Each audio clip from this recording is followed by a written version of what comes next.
आप सभी को मनीषा एस्ट्रोलॉजर का नमस्कार। आज हम फिर उस टॉपिक पे बात करेंगे कहानियों के बारे में। Motivational story. मोटिवेशनल स्टोरी एक ऐसी जो सफल व्यक्ति की ना जाने कितनी असफलता आई लेकिन फिर भी सफल हुए। अल्बर्ट आइंस्टाइन की जीवनी के बारे में बताऊंगी मैं।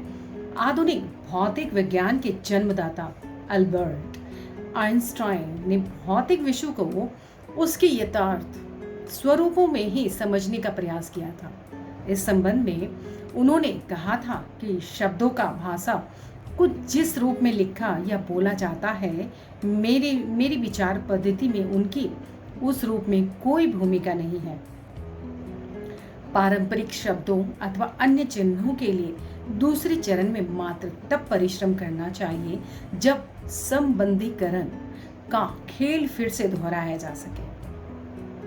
अल्बर्ट अल्बर्ट आइंस्टाइन का प्रारंभिक जीवन आइए जानते हैं। मैं मनीषा एस्ट्रोलॉजर आप सभी के समक्ष।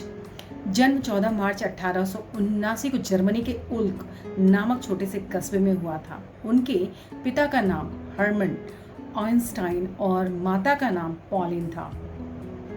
पॉलिन को अपने पुत्र से बहुत प्यार था, जैसा कि हर माँ को होता है, और कभी वो उसको अपने से दूर नहीं करती थी। अल्बर्ट 3 वर्ष का हुआ तो उसकी माता के लिए एक समस्या खड़ी हो गई कि वो बोलता नहीं था। सामान्यतः 3 वर्ष के बालक तुतलाकर बोलना सीख जाता, लेकिन फिर भी माँ ने उम्मीद नहीं छोड़ी और उसे पियानो बजाना सिखाया। बचपन में एल्बर्ट शांत स्वभाव का और शर्मीला बच्चा था और उसका कोई मित्र नहीं था। वह अपने पड़ोस में रहने वाले बच्चों के साथ खेलना पसंद नहीं करता था, बहुत ही अलग किस्म का था। एल्बर्ट के माता पिता म्यूनिख रहने लगे थे। बच्चे म्यूनिख की सड़कों पर सेना की परेड को देखकर उनकी नकल उतारा करते थे, जबकि अल्बर्ट सिपाहियों को देखते ही रोने लगता था। और इस बारे में अगर बात कही जाए तो उस समय दूसरे सभी बच्चे खड़ा होकर सिपाही बनने की बात करते थे, लेकिन उसकी सिपाही बनने में कोई रुचि नहीं थी। अब एल्बर्ट 5 वर्ष का हो गया था और उसके जन्मदिन पर उसके माता पिता ने मैग्नेटिक कंपास उपहार में दिया, जिसे देखकर वो बहुत प्रसन्न हुआ।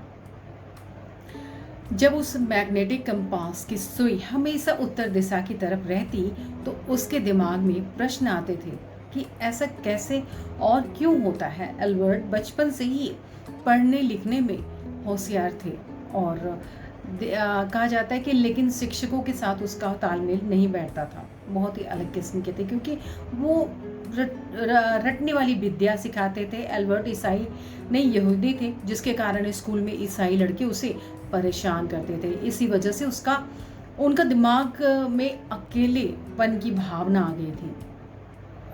उसका बचपन में एक ही मित्र बना था जिसका नाम मैक्स टेमले था, जिससे वो अपने मन की बातें करता था और तर्क संगत प्रश्न करता रहता था। एक दिन एल्बर्ट ने मैक्स से पूछा कि ये ब्रह्मांड कैसे काम करता है। इसका उत्तर मैक्स के पास नहीं था। इससे तरह बचपन से उसका भौतिकी में बहुत रुचि रही थी, भौतिक सब्जेक्ट में। जैकब एक इंजीनियर थे जिन्होंने एल्बर्ट के मन में गणित के प्रति रुचि दिखाई थी। उन्होंने उसे सिखाया था कि जब भी बीज गणित में कुछ अज्ञात वस्तु को ढूंढना चाहते हैं तो उसे हम बीज गणित में 10th मान लेते हैं और जब तक ढूंढते रहते हैं तब तक कि पता नहीं लगा लेते। एल्बर्ट जब 15 वर्ष का हुआ तो उसके पिता के कारोबार में समस्याएं आ गई, जिसके कारण उन्हें कारोबार बंद करना पड़ गया। अब उनके माता पिता उनको जिम्नेजियम स्कूल में दाखिला दिलाकर नौकरी की तलाश में दूसरे शहर चले गए। अब माता पिता के जाने के बाद एल्बर्ट उदास रहने लगा और उसके पढ़ाई में ध्यान नहीं लगने लगा, इसलिए वो भी अपने परिवार के पास इटली चले गए। इटली में उसने बहुत सुखद समय बिताया अपने माता पिता के साथ साथ स्कूल में। उसके बाद 16 वर्ष की उम्र में अल्बर्ट को स्विट्जरलैंड के एक स्कूल में पढ़ने के लिए रखा गया। यहाँ पर उसने भौतिकी में गहरी रुचि दिखाई शुरू कर दिया और उसे योग्य अध्यापक भी मिले। यहीं पर उन्होंने सापेक्षता का उच्च सिद्धांत का पता लगाया था। अल्बर्ट ने ज़्यूरिख से स्नातक की डिग्री प्राप्त की थी। और हम बात करेंगे अल्बर्ट आइंस्टाइन के अध्यापक के बारे में। अध्यापक के रूप में उन्हें स्नातक की डिग्री लेने के बाद उन्होंने विद्यार्थियों को पढ़ाने के बारे में विचार किया।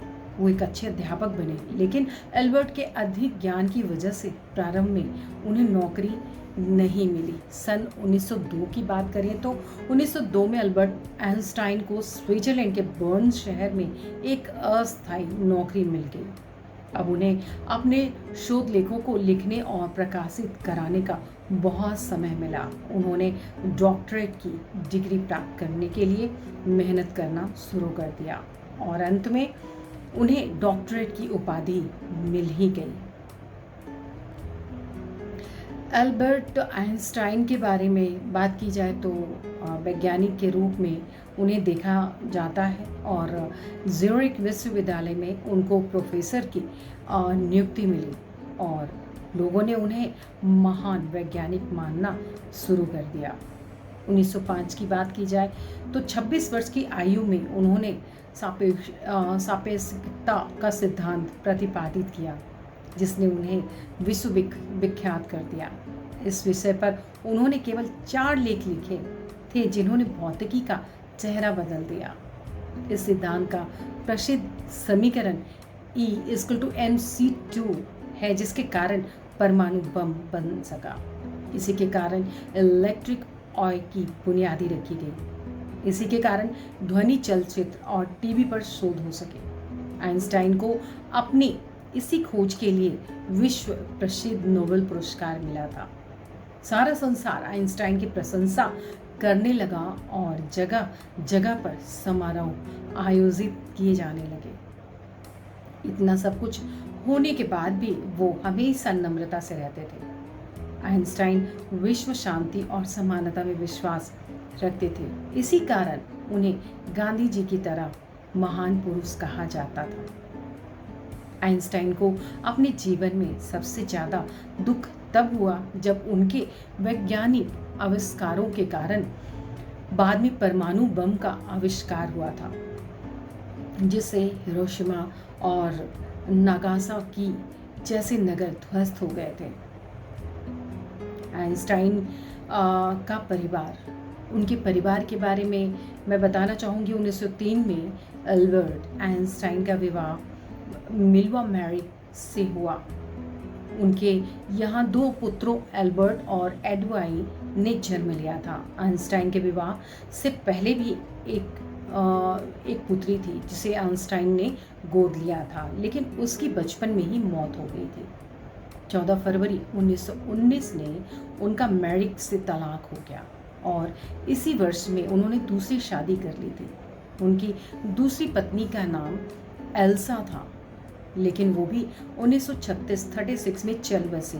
वैसे भी उनकी पारिवारिक जीवन में रुचि कम रह गई थी और अपना ज़्यादातर समय अपनी वैज्ञानिक खोजों में लगाते रहे। आइंस्टाइन की मृत्यु के बारे में मैं बताना चाहूँगी। 18 अप्रैल 1955 में महान वैज्ञानिक एल्बर्ट आइंस्टाइन की अमेरिका के न्यू जर्सी शहर में मृत्यु हो गई।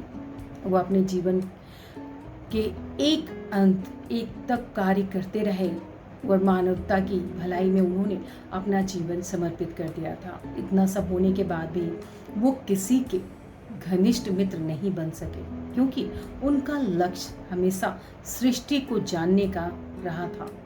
आइंस्टाइन की प्रतिभा से प्रभावित होने के कारण मृत्यु के बाद उनके दिमाग का अध्ययन किया गया, लेकिन कुछ विशेष तथ्य हाथ नहीं आए।